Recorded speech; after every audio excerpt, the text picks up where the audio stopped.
माननीय गृहमंत्री साहेब ने पण कहेवा मांगू छूं, आपनी पोलीस ने अमे वारे घड़ीए एवी अर्जीओ करी छे अने साहेब श्री गाय माता रखड़ती केम थई, आ कसाईओ बेफाम केम बन्या ते पण तमारी पोलीस ने पूछजो। अने आ बे पगवाळा तमारा आखलाओ जे गाय माताने गौचर चरी गया ने એટલે ગાય માતા રોડ ઉપર આવી છે અને કસાઈઓ લઈ જાય છે। મુખ્યમંત્રી સાહેબ નાયબ ખાલી ફાકા ફોજદારી ને ગાય માતાના નામે રાજકારણ બંધ કરો। તમને કાયમથી ટેવ પડી ગઈ છે, પણ જો ગાય માતાની બુરીમાં બુરી હાલત થઈ હોય તો તમારા રાજમાં થઈ છે। આજે ગાય માતા રખડતી થઈ છે, તમારા રાજમાં થઈ છે। આજે પહેલી વખત 2 દિવસ પહેલા દૂધરેજ ગામના વડવાડા મંદિર ખાતે એક ધાર્મિક પ્રસંગનું આયોજન થયું હતું। આ ધાર્મિક પ્રસંગમાં નાયબ મુખ્યમંત્રી હર્ષ સંઘવી છે તે પણ ઉપસ્થિત રહ્યા હતા અને આ દરમિયાન તેમણે ગૌ હત્યારા કરનારાઓને આડે હાથ લીધા હતા, નિશાન સાધ્યું હતું। ત્યારે હવે તેનો વળતો જવાબ આપ્યો છે આમ આદમી પાર્ટીના જ એક માલધારી સમાજના નેતાએ। તેમણે કહ્યું છે કે હર્ષ સંઘવી તમારા રાજમાં જ, તમારી સરકારના રાજમાં જ ગૌ માતા છે તેની હાલત છે તે સૌથી ખરાબ થઈ છે। સાથે સાથે તેમણે કહ્યું છે કે તમારી સરકારના રાજમાં જ જે 2 પગવાળા આખલાઓ છે તે ગૌચર ચરી ગયા છે। આ ઉપરાંત તેમણે શું નિશાન સાધતા કહ્યું છે, સાંભળો। જય ગૌ માતા મિત્રો, હું કિરણભાઈ દેસાઈ, આમ આદમી પાર્ટી માલધારી સેલ પ્રદેશ પ્રમુખ।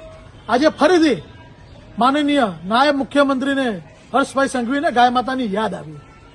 આ ભાજપ વાળાઓને વર્ષોથી ગાય માતાના નામે રોટલા શેકવાની ટેવ પડી ગઈ છે મિત્રો, ખૂબ સમજવાની છે જરૂર છે।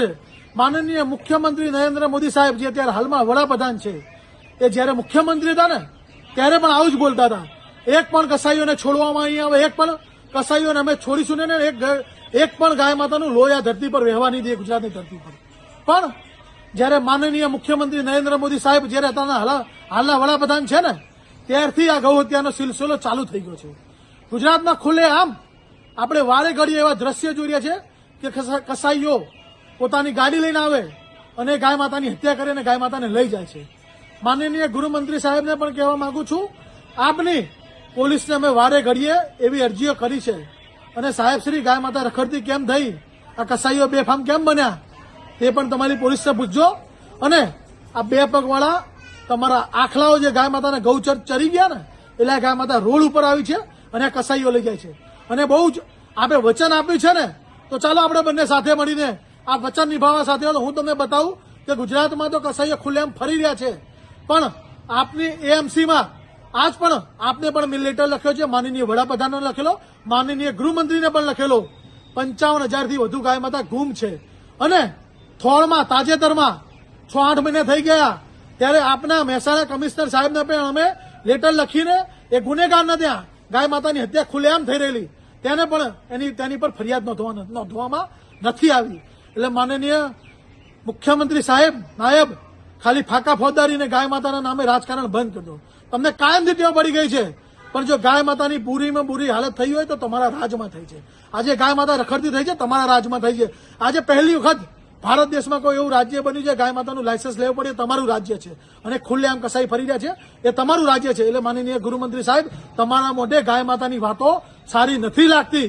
ગાય માતાની હત્યા કરનારી અને ગાય માતાની ખુલ્લેઆમ માંસ મટન વેચતાની કંપની અલાના કંપની જો તમે 250 કરોડ ફંડ લીધું છે એ ભૂલી ના જશો।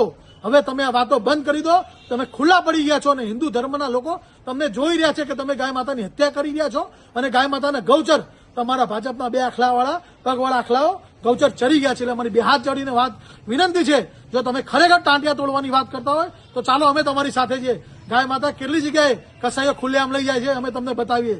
ગાય માતાના હિતમાં અમે આજે પણ તમારી જોડે ઉભા છીએ અને કાલે પણ ઉભા રહીશું, પહેલા પણ ઉભા છીએ, પણ સાચી વાત કરો, ખાલી લોકોને મૂર્ખ બનાવવાની ફાકા ફોજદારી કરવાની વાતો બંધ કરી દો। જય હિન્દ, જય ગૌ માતા। હર્ષ સંઘવી અને કિરણ દેસાઈ છે તેની વચ્ચેના આ વાક યુદ્ધને લઈને આપનું શું કહેવું છે અમને કોમેન્ટ બોક્સમાં જણાવો અને અમારી ચેનલને લાઇક, શેર અને સબસ્ક્રાઇબ કરવાનું ભૂલશો નહીં। ફરી મળીશું નવા વિડીયો સાથે, મને આપશો રજા, નમસ્કાર।